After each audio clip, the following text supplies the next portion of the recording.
ইসলামাবাদে Iran ও যুক্তরাষ্ট্রের মধ্যে ঐতিহাসিক শান্তি আলোচনার আগেই বিশ্বজুড়ে ভাইরাল হয় একটি বিমানের ভেতরের ছবি। কারণ বিমানটির সিটে কোনো যাত্রী ছিল না, বরং প্রতিটি আসনে রাখা ছিল শিশুদের ছবি আর তাদের প্রিয় খেলনা।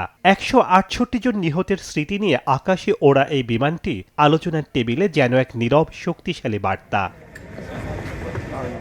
এই বিশেষ বিমানটির নাম দেয়া হয় মিনাব 168।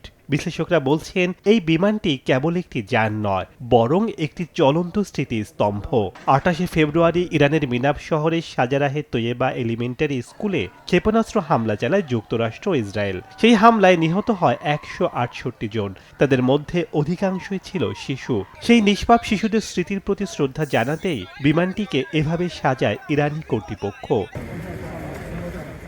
শান্তি আলোচনায় অংশ নিতে আসা ইরানি প্রতিনিধি দল কেবল ফাইলপত্র নিয়ে আসেননি, সাথে নিয়ে এসেছেন এক গভীর ক্ষত। বিমানের খালি আসনগুলোতে নিহতদের ব্যবহৃত জিনিসপত্র আর ছবি রেখে তারা বিশ্বকে মনে করিয়ে দিচ্ছেন যুদ্ধের ভয়াবহতার মানবিক বিপর্যয়ের কথা।